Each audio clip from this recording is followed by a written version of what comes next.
Shalom Aleichem, j'espère que tu vas bien.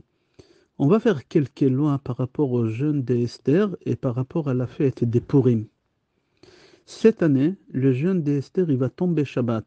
Et comme on ne peut pas jeûner Shabbat, alors on a avancé le jeûne à jeudi 21 mars. Les horaires pour Paris, le jeûne il commence à 5h15 et il se termine à 19h37. En général, à la fin du jeûne d'Esther, on a l'habitude de lire la Megillah. Mais comme cette année, ce n'est pas la date des Purim, alors on va lire la Megillah à la sortie de Shabbat, le 23 mars, à partir des 20h. Et la lecture de la Megillah la nuit, c'est pendant toute la nuit. Et on va répéter la lecture le lendemain, dimanche 24 mars, toute la journée. Je répète, jeudi 21 mars, c'est le jeûne, et c'est une mitzvah de donner Machatzit shekel. On l'appelle Zecher la Machatzit shekel, en souvenir de ceux qui ont donné à l'époque des Beth Amikdash. Et comme malheureusement on n'a pas le Beth Amikdash, alors on dit en souvenir des Beth Amikdash. Et quand est-ce qu'on doit donner cette somme d'argent? Jeudi 21 mars, avant Mincha. Combien il faut donner? C'est un peu moins que 10 grammes d'argent pur à la bourse. Aujourd'hui, c'est à peu près 8 euros par personne pour chaque membre de la famille à partir de 20 ans. Celui qui n'a pas les moyens, alors il peut donner une demi-pièce de pays où il habite. En Israël, un demi-shekel, en France, un demi-euro. Cet argent-là, on doit le donner aux pauvres ou à quelqu'un qui étudie la Torah. Je répète encore, le jeûne, il est jeudi, depuis le lever du jour jusqu'à la sortie des étoiles, jusqu'à 19h37. Maintenant, c'est lui qui veut se lever jeudi matin, manger avant 5h15, il a le droit, mais à condition qu'avant de monter au lit mercredi nuit, il doit dire, voilà, je monte au lit pour dormir, mais je ne prends pas sur moi le jeûne. Je vais me lever le matin, manger et boire. Alors là, il a le droit de manger et boire jeudi matin avant 5h15. Qu'est-ce qu'on n'a pas le droit de faire pendant la journée de jeudi? Manger et boire. On a le droit de prendre la douche, on a le droit d'écouter la musique, on a le droit de travailler. Pour brosser les dents, c'est lui qui ne peut pas éviter, parce qu'il ne peut pas. Alors il peut avec un peu d'eau et faire attention de ne pas avaler. Le jeûne d'Esther, c'est une coutume de nos sages. Alors on se comporte très légèrement, si on peut dire. Alors toutes les femmes qui sont enceintes à partir du 3e mois, ou toutes femmes enceintes, même moins que 3 mois, mais qui ont des vertiges ou qui ont des envies de vomir, toutes les femmes qui allaitent, toutes les femmes qui ont accouché dans les 2 ans, ils sont dans les 24 mois de l'accouchement. Ou chas v'shalom, une femme qui a eu un fausse-couche, elle est dans les 24 mois de fausse-couche, et ils se sentent que le corps il est fragile, ils ne jeûnent pas. Même s'ils disent non, je vais faire un effort, ils n'ont pas le droit. Un homme qui est malade, qui est faible, un vieux qui est faible, aussi ne jeûne pas. Aussi Khatan et Kala qui sont dans les 7 jours de mariage, et il y a le jeûne d'Esther au milieu, ne jeûne pas.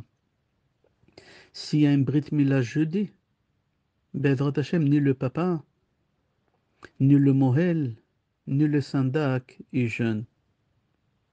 Mais tout celui qui est en bonne santé, Baruch Hashem, il est obligé de jeûner.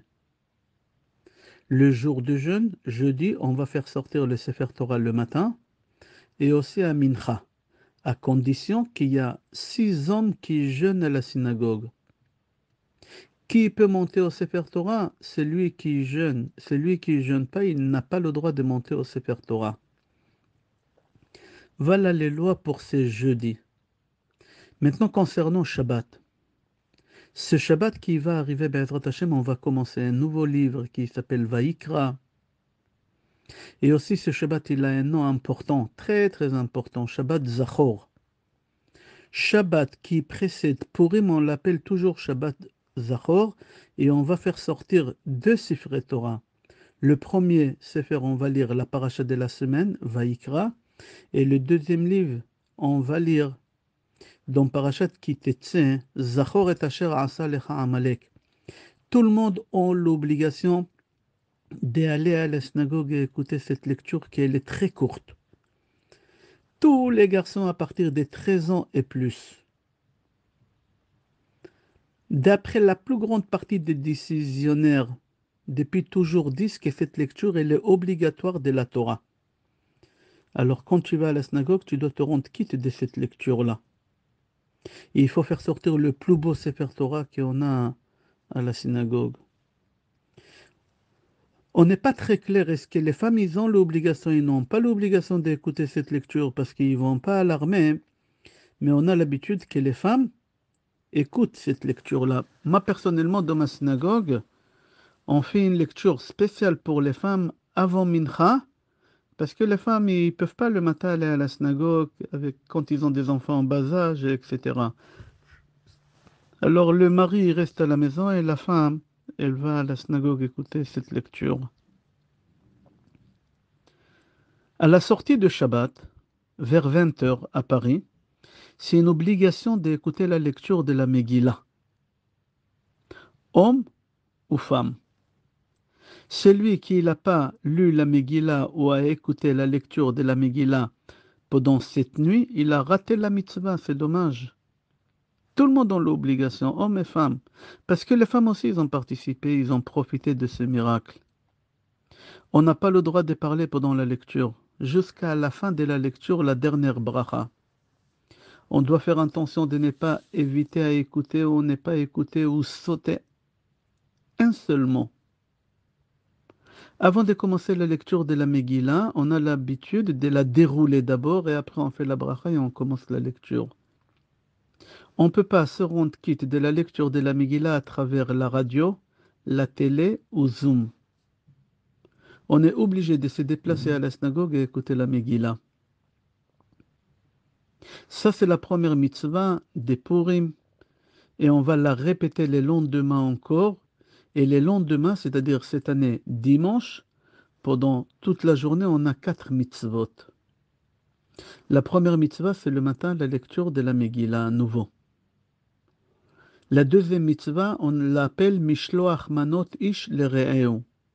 Cette mitzvah, on peut la faire que le jour, pas quand il fait nuit. C'est-à-dire pendant dimanche toute la journée. Motzei Shabbat n'y dit pas j'ai mon copain qui est là, je profite à lui donner Mishloach Manot. Non, c'est que dimanche toute la journée. Il faut donner minimum 2 mets à une personne. Et ça suffit. Mais si tu donnes plus, Hareze Meshubar, c'est mieux. Pour se rendre quitte de la mitzvah de Mishloach Manot Ish Lere'eu, une seule personne tu peux lui donner un gâteau avec un boisson à côté et avec un botte de thon par exemple. Ça doit être de la nourriture, pas de l'argent, pas des livres, pas des habits. Et la nourriture, elle doit être consommable tout de suite. C'est pas qu'on a besoin de la faire cuire, la viande crue, poulet cru, etc. Une femme, elle doit envoyer à une femme et un homme, il doit envoyer à un homme. On n'a pas le droit qu'un homme, il l'envoie à une femme parce qu'il y a des questions halachiques, mariage, pas mariage. Un élève, il l'envoie à son rave et le rave aussi, il peut envoyer à son élève. Un fils, il peut donner à son père, et le papa aussi, il peut donner à son fils. Celui qui fait Mishloach Manot à un enfant qui a moins que 13 ans, il ne s'est pas rendu quitte. Il y a des gens parfois qui envoient anonymes, sans dire qui. Tu t'es pas rendu quitte, il faut que la personne qui reçoit sache de qui l'a reçu. C'est marqué Ish Lere'eu. C'est quoi Ish Lere'eu? Il faut que lui il sache de qui il a reçu, et comme ça l'amitié entre vous, elle va se renforcer. Ça, c'est la deuxième mitzvah. La troisième mitzvah, Matanot Laevionim. La première mitzvah, on a dit la lecture de la Megillah. La deuxième, Mishloach Manot, on vient d'expliquer. Et maintenant, on va expliquer c'est quoi Matanot la Evionim. Des cadeaux pour les pauvres. Et ça, on peut le faire que le jour et pas la nuit. C'est donné à un pauvre. Maintenant, qui est considéré comme pauvre? On ne va pas rentrer dans ça. Dans tous les cas, pour him, la pochette notre nimlo. Tout celui qui tend la main, on ne vérifie pas, on lui donne. C'est quoi Matanot la Evionim? C'est ou avec de l'argent ou avec de la nourriture. C'est tout, pas autre chose. Il n'y a pas une somme fixée combien tu dois donner à un pauvre. Tu peux donner 1 € et tu t'es rendu quitte de la mitzvah. Mais plus tu donnes, mieux c'est. Il faut faire très très attention à s'investir dans cette mitzvah, Matanot Le'Evionim, plus que la mitzvah de Seudat Purim, plus de la mitzvah Matanot Ishlere'eu. Pourquoi? En simcha gdola ou mefuaret le mishem sameach le'elu. La plus belle mitzvah que tu peux faire, c'est de rendre heureux quelqu'un qui est pauvre. C'est encore mieux que faire un festin avec toutes sortes de vins et tout. Qu'est-ce que tu peux imaginer? Non. C'est rendre heureux un pauvre, quelqu'un qui est seul, la solitude, etc. Tous ont l'obligation de donner aux pauvres, hommes, femmes, les enfants à partir de 13 ans, les garçons, les filles à partir de 12 ans. Même le pauvre lui-même, il doit donner à une autre pauvre. Cette mitzvah-là, on doit la faire de notre propre argent, pas avec l'argent de Maaser, parce que c'est une mitzvah obligatoire, et une mitzvah obligatoire, tu ne peux pas la faire avec l'argent du Maaser. Si tu as fait la mitzvah et tu veux donner plus, alors tu peux donner de l'argent de Maaser. La quatrième mitzvah, c'est le mishté. Faire le festin. C'est pas obligé de manger du pain, mais c'est bien de manger du pain pour que ça s'appelle Seouda. C'est bien de manger de la viande rouge, de bœuf en français ça s'appelle, de boire du vin aussi. Si tu as du mal à manger de la viande rouge, alors tu peux manger avec des poulets. C'est c'est bien de faire le mishté avec toute la famille, les amis. Je répète et je souligne, il est strictement interdit de se saouler. Il n'y a pas un moment dans l'année qu'on a le droit de se saouler, ni dans les kiddushim de Shabbat à la synagogue, nulle part, ni à Purim, nulle part, c'est assourd. On doit se parfumer un peu. C'est quoi parfumer? C'est pas être saoul. Celui qui se saoule, il fait un péché. N'est pas oublié à Arvit, à Shachrit et à Mincha, et dans Birkat Hamazon, de rajouter à la Nissim et à la Pourkan, Bimé Mordechai et Esther. Les jours de Purim, c'est bien d'être habillé avec les habits des fêtes. Parce que c'est une fête. Et puisque c'est une fête, c'est important. Tous les fêtes, acheter à sa femme un cadeau. Et puisque Purim, c'est une fête, tu dois acheter un cadeau à ta femme les jours de Purim. N'aie pas oublié étudier toute la journée. Pardon, pas toute la journée. Quand tu peux, dans la journée. Moi, personnellement, je suis dans mon bureau toute la matinée. J'étudie depuis après Shachrit jusqu'à 13 heures à Purim. Mais il y a des gens qui viennent étudier avec moi. Tu peux venir 50 rue Curial. C'est une mitzvah de se déguiser à Purim. Mais un homme, il doit se déguiser homme et une femme doit se déguiser pour une femme. On n'a pas le droit d'un homme, il se déguise pour une femme et une femme, elle se déguise pour un homme. Pour nous, les Sfaradim, les Ashkenazim, Arama, il l'autorise. Non, on ne suit pas comme ça. On a le droit de se raser. Celui qui n'a pas pu se raser avant Purim, de couper les ongles, c'est lui qui n'a pas pu. Et dire l'Ichvod Achag pour la fête. J'espère que j'ai donné les bases les plus importantes et je te souhaite Purim Sameach, que ce soit que dans la Simcha Be'ezrat Hashem et qu'on aura le mérite Be'ezrat Hashem d'écouter la Megillah au Beth Amikdash très vite, puisqu'on sait, on a dit plusieurs fois, que quand le Mashiach il va venir, tous les fêtes ils vont être annulés. Il n'y a plus Pesach à Marrakech, il n'y a plus Shavuot avec le gâteau au fromage, il n'y a plus Sukkot. Non, c'est fini. Quand le Mashiach il va venir, on aura Be'ezrat Hashem que Purim.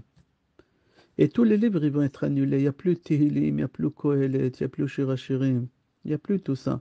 On aura 6 livres sur 24 livres. On aura Bereshit, Shmot, Vaikra, Bamidbar, Dvarim et Megillat Esther. Alors j'ai pris à Kadosh Baruch Hu Be'ezrat Hashem, puisque ces livres-là, on va continuer à les lire, que le Mashiach il viendra et qu'on va les lire tous ensemble Be'ezrat Hashem, Be'Yerushalayim, הבנויה. שתסווית יום טוב, ברכה והצלחה, בשורות טובות, ישועות ונחמות, כל טוב.